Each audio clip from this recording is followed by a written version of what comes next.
Bom dia, querido aluno, querido ouvinte, você que nos assiste pelas redes sociais, pelo YouTube. Eu sou o pastor José Augusto. Hoje são 8 de setembro de 2024 e estudaremos a 10ª lição, cujo título é O Instrumento da Comunhão.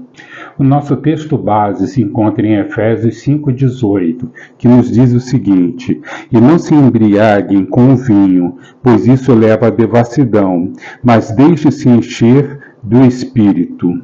Deixe-se encher do Espírito. A lição de hoje vem tratar desse tema fundamental da Igreja de Cristo, que é a comunhão, aquilo que os crentes devem viver entre si. Olhando aqui no dicionário, podemos encontrar algumas definições muito interessantes sobre o conceito de comunhão. Comunhão é a ação, ou ato, ou efeito de comungar, de realizar ou desenvolver alguma coisa em conjunto. Outra definição importante é a harmonia no modo de sentir, pensar, agir, é a identidade, que é o que dá identidade ao grupo, em que há união, em que há ou ligação ou compartilhamento. Essas aqui são algumas definições que nós temos sobre comunhão.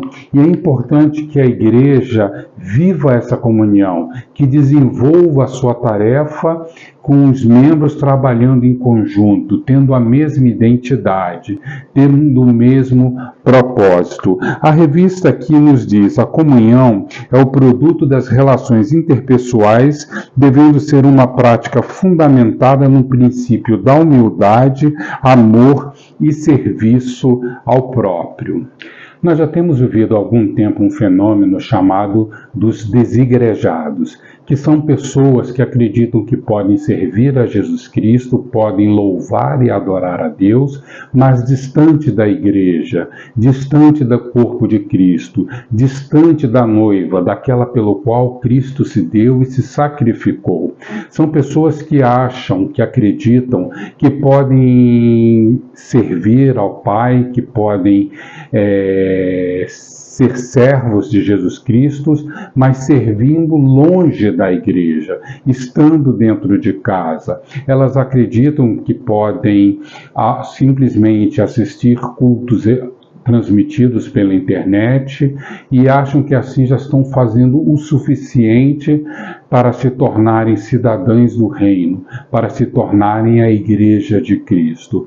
Talvez por problemas vividos no passado dentro da igreja, talvez por maus exemplos que nós vemos que têm assolado a Igreja de Cristo, essas pessoas preferem agir dessa forma. Mas elas se esquecem do que está escrito lá em Efésios 5, versículo 21, que devemos nos sujeitar uns aos outros, que devemos viver em comunhão. O apóstolo Paulo, entre os versículos 17 e 21 do capítulo 5, nos dá 4 marcas que são características da vida de um servo, de uma pessoa que se rendeu a Jesus Cristo. Primeira característica, que é encontrada lá no versículo 17, é a busca pela vontade de Deus. Não, mas entendei qual é a vontade do Senhor, como está escrito lá no versículo 17. O que isso significa? Significa que o tempo todo nós devemos estar buscando a vontade de Deus na nossa vida, o propósito de Deus para o modo como nós venhamos a viver, como nós venhamos nos relacionar, seja na nossa família, seja na nossa igreja. Outra característica importante e marcante na vida de um crente é que ele deve ser cheio do Espírito Santo, conforme nos diz lá o versículo 18, que diz: mas enchei-vos do Espírito. O enchei-vos do Espírito significa que nós devemos o tempo todo e constantemente estar buscando esse Espírito, estar buscando aprender desse Espírito, estar buscando melhorar esse relacionamento com o Espírito.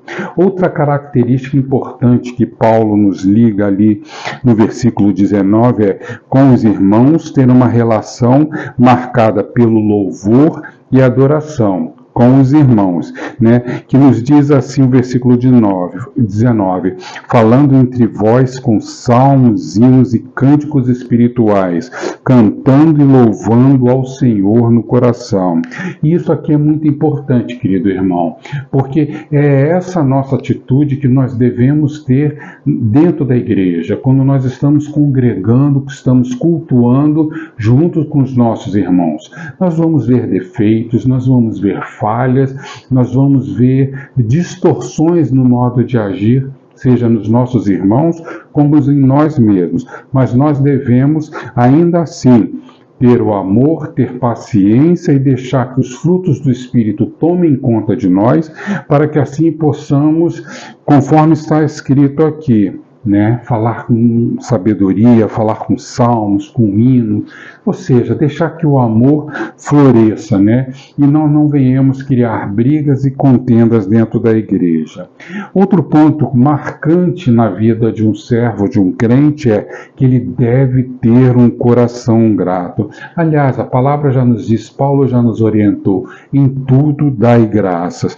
Mas aqui no versículo 20 ele fala, e sempre dando graças por tudo a Deus, o Pai, né? Ou seja, nós temos que ter um louvor contínuo, nós temos que ter esse espírito de gratidão em nossas vidas, nós temos que agradecer, seja pela fartura, ou seja pela falta de alguma coisa em nossas vidas. Nós temos que agradecer a Deus porque estamos vivos, porque somos abençoados, mas porque temos dificuldades também. E são essas dificuldades que nos impulsionam a crescer e nos impulsiona a melhorarmos como pessoas, como seres humanos e como crentes também. Mas a comunhão não se limita só à igreja. Na vida do crente, ela não se limita só a congregar uma igreja, a fazer parte de um grupo religioso e achar que é só isso. Não. A comunhão vai além da igreja. Um crente, ele deve também ter comunhão no seu lar, uma comunhão com seu esposo ou com sua esposa, né? É porque isso é algo tão maravilhoso, isso aí foi algo que foi nos dado por Deus, mas infelizmente isso acaba sendo muito incompreendido, porque nós vemos que em alguns lares, alguns homens acham que por serem o cabeça, são mais do que suas esposas. E muitas mulheres, muitas vezes, não querem ser submissas ao marido, porque acham que assim são menores e são menos do que eles. Mas não é isso que a palavra nos diz. Nos diz sim que o homem tem responsabilidades, nos diz sim que a mulher tem responsabilidade e que ambos são iguais diante de Deus, que ambos têm a tarefa de conduzir o lar, conduzir a família,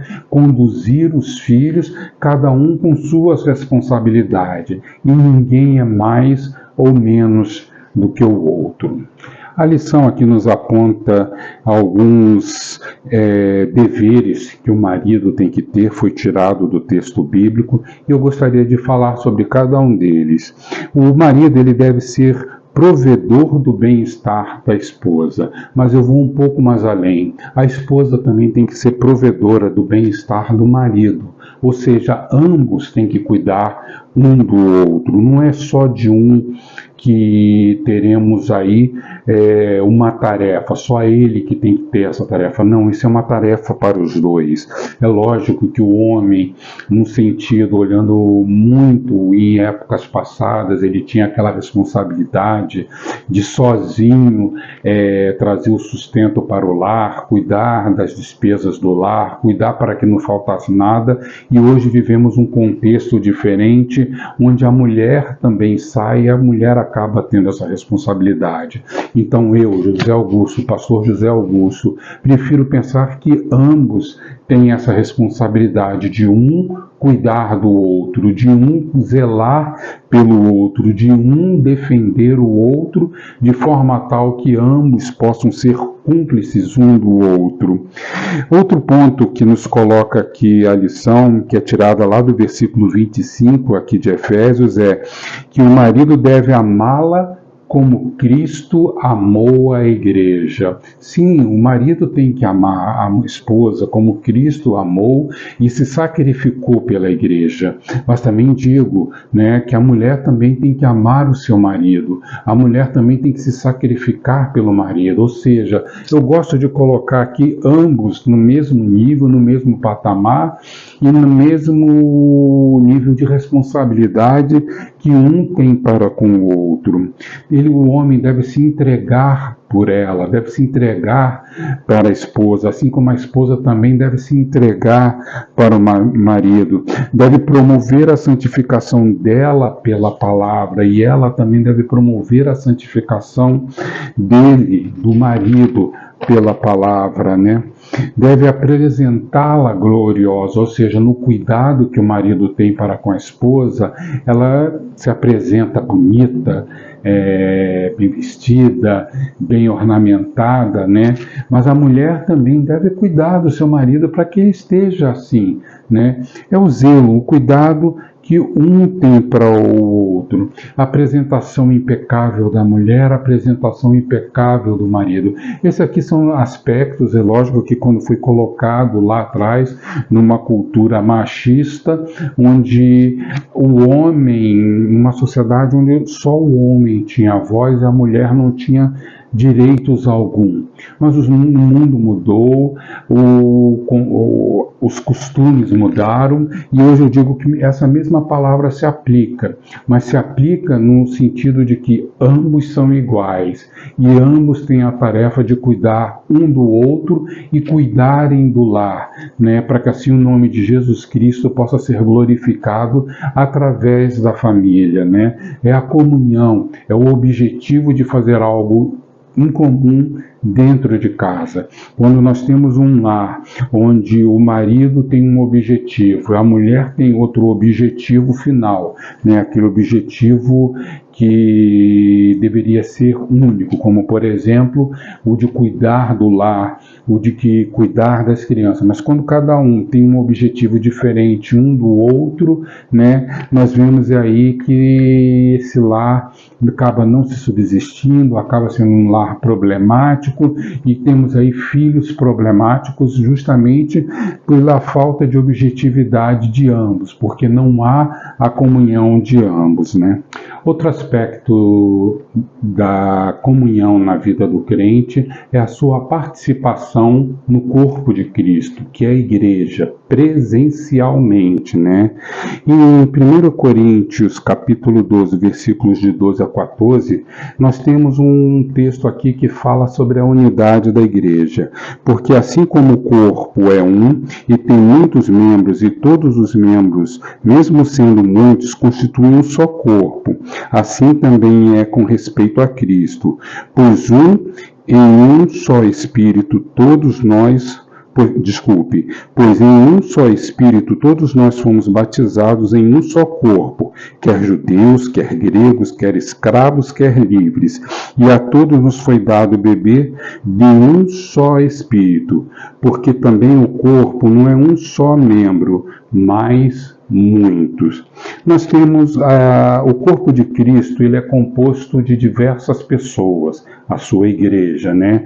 Pessoas que têm contextos diferentes, que têm jeito de ser diferente, que têm mentalidade e pensamentos diferentes. É algo plural, como se muito fala hoje em dia nessa palavra, pluralidade, né?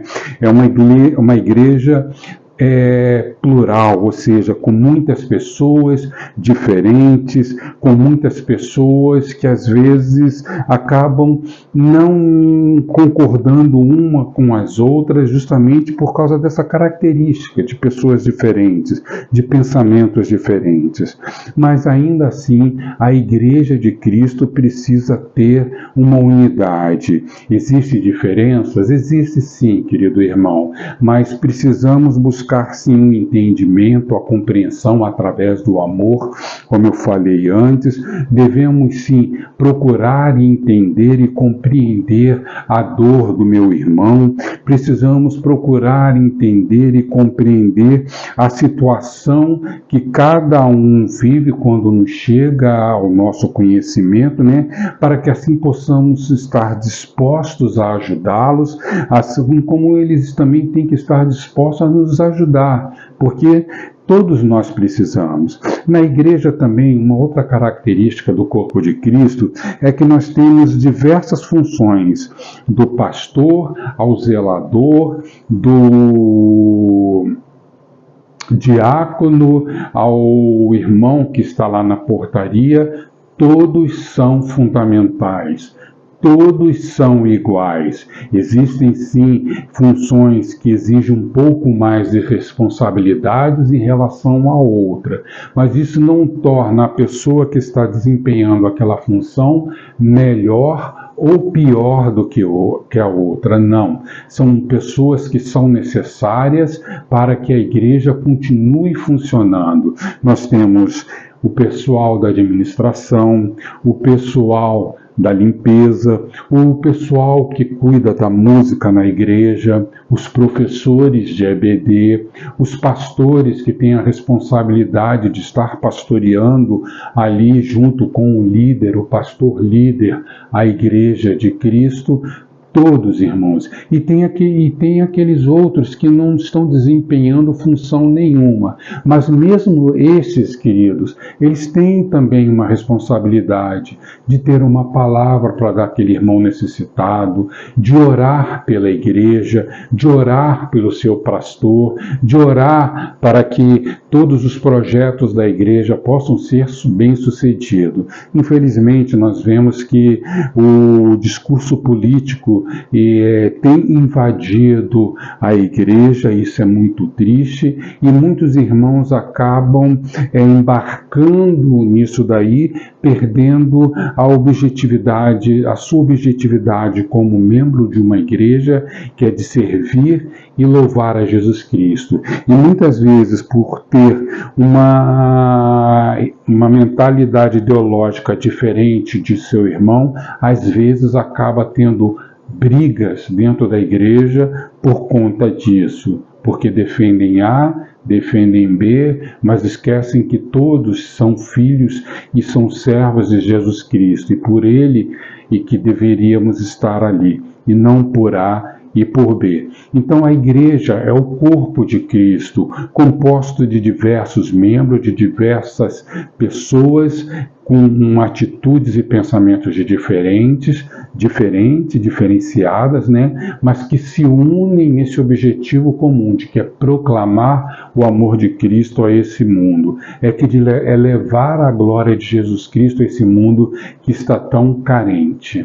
E por fim, irmãos, é necessário que a igreja seja o corpo de Cristo, que exista essa diferença, que existam pensamentos diferentes, para que assim possam se achar soluções, possam se buscar meios para que a obra seja levada adiante. Veja bem, querido irmão, eu sou pastor, mas isso não significa que eu seja o dono da verdade, que o meu pensamento, que as minhas ideias sejam as melhores possíveis. Não, existem muitos outros irmãos que podem me ajudar nessa tarefa, de como fazer um bom evangelismo, podem me ajudar a ter o conhecimento de alguma necessidade. Por isso que é importante que a igreja seja o corpo de Cristo, né?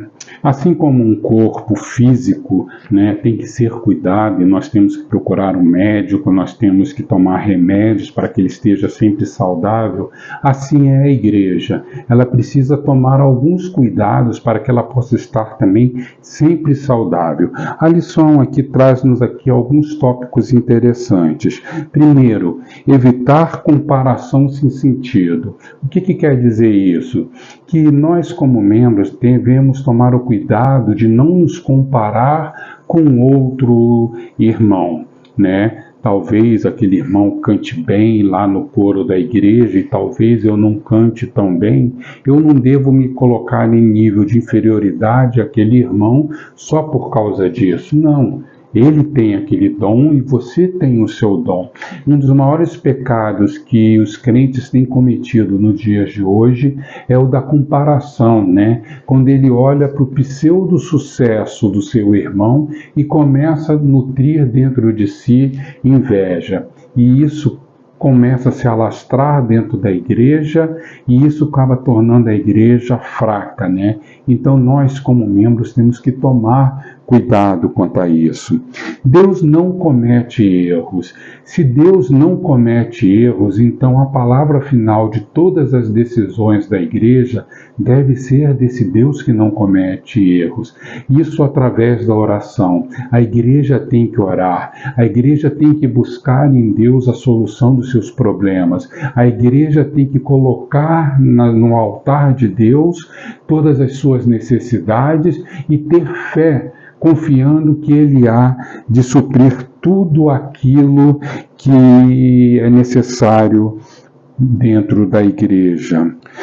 A sintonia do corpo é outro ponto colocado aqui pela lição, que trata justamente da questão de inferioridade. Como eu falei antes, né, temos a tendência de olhar para o sucesso, e entre aspas aqui o sucesso do nosso próximo, mas não olhamos para o que ele sofreu, pelo que ele passou para chegar àquele ponto na sua vida. Queridos irmãos, você não é melhor nem pior do que ninguém. Então não deixe que o complexo de inferioridade ou também o complexo de superioridade tome conta de sua vida. Todos somos iguais. Todos somos especiais aos olhos de nosso Pai. O outro ponto que é muito importante para a Igreja de Cristo, para que o corpo seja saudável, é o cuidado mútuo. Você conhece as necessidades do seu irmão mais próximo? Você conhece as dificuldades que ele passa na vida? Você tem cuidado por ele? Você tem orado por ele? Você conversa com ele? Muitas vezes dentro da igreja passamos pelas pessoas, ainda mais quando a igreja é um pouco maior, né? E acabamos nem conversando, nem dando um bom dia, uma boa tarde, uma boa noite. Acabamos sendo indiferentes até mesmo para aquele nosso irmão que está ao nosso lado, desconhecendo o que ele está passando, qual é a necessidade dele, que talvez poderia até ser uma necessidade fácil para nós ajudá-lo a ser suprido, irmãos. Então, o cuidado mútuo é algo que é muito importante. E linkando aqui com o próximo ponto que a lição nos coloca, é ter empatia.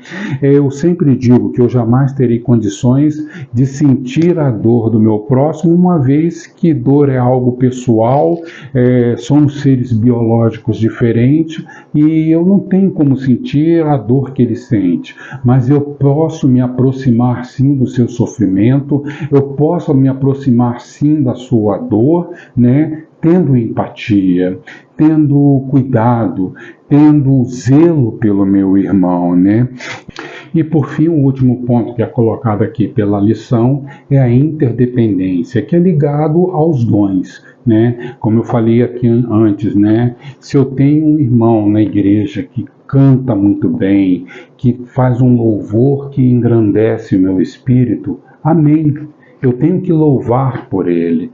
Com certeza eu tenho o meu dom e eu tenho que buscar em Deus para que ele me ajude a identificar Qual é esse dom? Para que assim eu possa também usá-lo na igreja para o engrandecimento da igreja, para o engrandecimento do corpo de Cristo, né?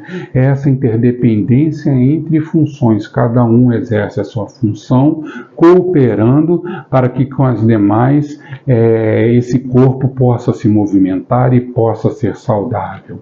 Essa lição de hoje, queridos irmãos, que trata justamente dessa questão. Muitos aí fora não querem mais viver essa comunhão, achando que assim podem servir a Jesus Cristo. Mas o meu desejo, a minha oração é que você que nos ouve, você que participa aí pela internet da Escola Bíblica Dominical, seja lá por que motivo for, um dia possa estar dentro da casa com o Pai. Sabemos que existem pessoas que têm as suas mais diferentes dificuldades, né? E às vezes não podem estar aqui. Mas entre em contato com a igreja, converse com seu irmão, procure participar do corpo de Cristo de alguma forma, que assim você estará sendo realmente abençoado. E não passe para essa turma daqueles que acham que podem servir a Cristo longe da igreja. Não, não pode. A igreja precisa, os irmãos unidos são mais fortes na proclamação do Evangelho. Os irmãos juntos podem se cuidar, os irmãos juntos podem se tratar. Esse é meu desejo, essa é minha oração. Amém, querido irmão.